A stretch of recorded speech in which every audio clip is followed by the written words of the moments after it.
Welcome to part 2 of the final exam semester review. Let's look at number 10 from chapter 1. The table shows the number of students that are enrolled in a geometry class at East Lake High School.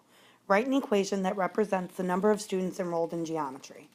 The easiest way to do this is think of these as points on your graph, and you can pick any two. I'm just going to pick the first two. So I'm using the points 1995, 125. And I'm also using the point 1996, 150. You can select any 2 points and you will get the same answer. In order to write an equation, you have to first find the slope. So you find the slope by taking x2 and subtracting x1 over, I'm sorry, I said that wrong, y2 minus y1 over x2 minus x1. You end up with 25 over 1, or simply 25. Now we're going to go ahead and plug it into the equation y equals mx plus b. So I'm going to plug in my slope for m, but I also have to have an x and y value. You can pick either of the points that you're working with. I'm just going to use the first one and plug these in as x and y. So if y is 125 equals m, you can see where I'm plugging those in. M is 25 and x is 1995 plus b. When I multiply 25 times 1995, I get 49,875 plus b. Okay, I need to get b alone, so I'm going to subtract 49,875 from each side. And when I do that, I end up with b equaling negative 49,750, because those cancel. Now I have to write an equation because I'm not done. In your final equation, the only thing that I'm going to include are m and b. So I'm going to plug this in for b. I'm going to plug this in for m. So my final equation would be y equals m, which is 25x plus b. But since it's a negative, I'm going to subtract 49,750. Okay, on to number 11. Number 11 says Hannah pays $39 per month for her cell phone, which included 1 hour of use. After the first hour, she pays 20 cents per minute. How much will her monthly be if she uses her phone 2.5 hours? Okay, so first of all, she gets 1 hour of use to begin with. So if I subtract 1, she has to pay for 1.5 hours. Okay? However, this is in minutes. Her price is 20 cents per minute. So if I'm going to convert, I'm going to convert this by hand using unit analysis. Some of you may be able to just do this in your head, but if I have hours, I'm going to multiply. I want to get rid of hours, so they go on the bottom, and I'm trying to go to minutes. And then I fill in what I know. I know that 1 hour is 60 minutes. My hours cancel.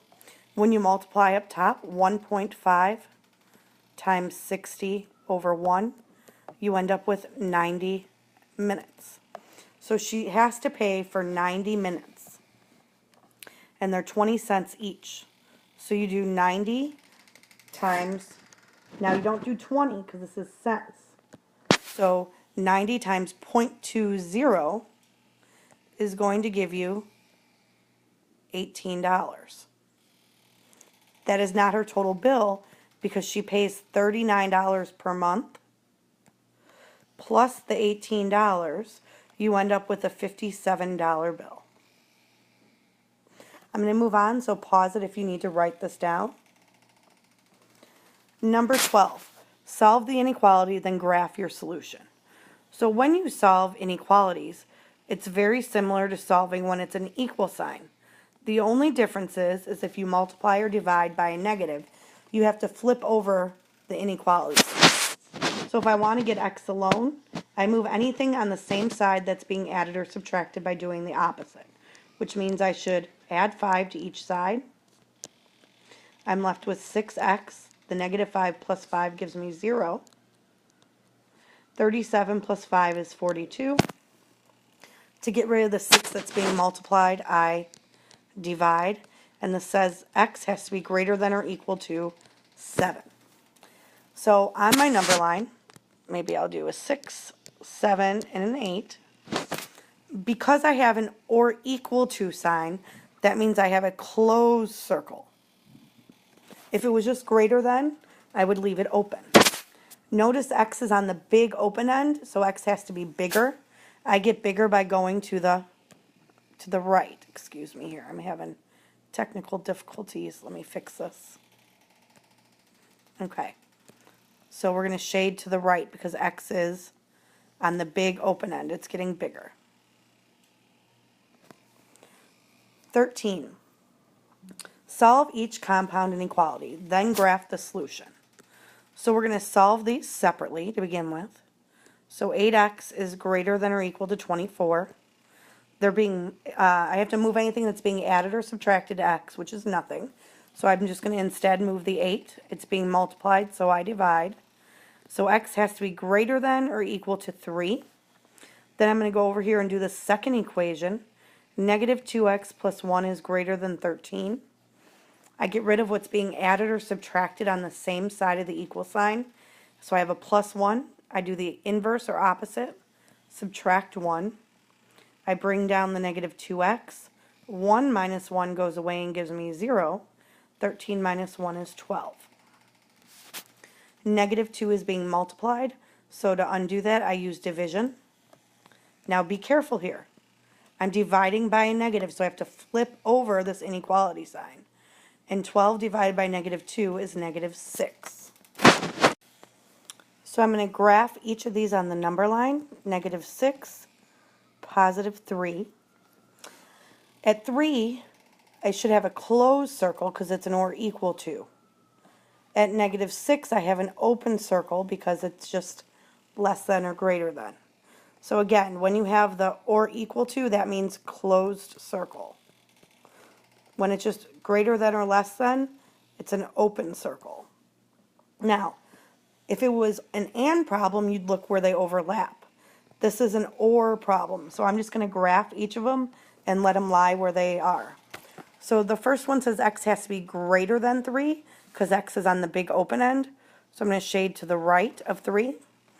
This one says x is smaller than or less than negative 6 because it's on the small pointy end. To go less or smaller than, you shade left, and that would be your answer. 14. Solve each absolute value inequality, then graph the solution. So just like when we did an absolute value equation, you have to set up two equations. One with a positive 17, and everything stays as is, but you drop the absolute value signs. But then you're going to do one with negative 17, but because I made it a negative, I have to flip over that inequality symbol. So to get x alone on each equation, I have to get rid of what's being added or subtracted on the same side, which is 5. So I'm going to add 5. I bring down the 2x. The 5's go away, and I get 22. And then I get rid of what's being multiplied by x by dividing. And I get x is less than or equal to 11. For the second one, I'm going to do the same exact steps. I add 5 to each side.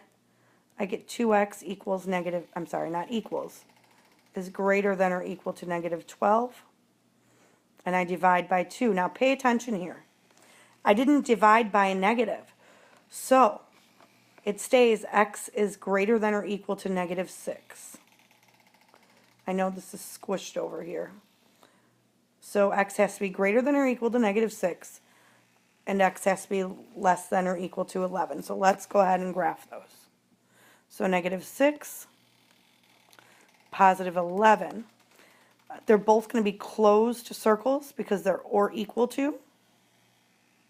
Okay. Now, these are always an and problem, which means I only want where they overlap.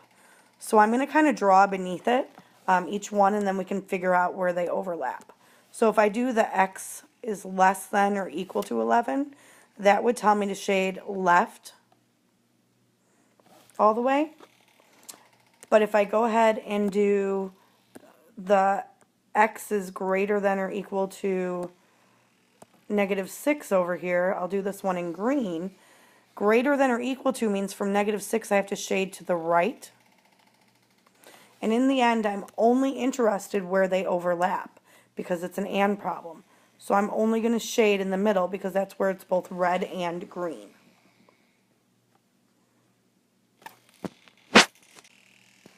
That's the end of video 2. I'll continue and post more videos later.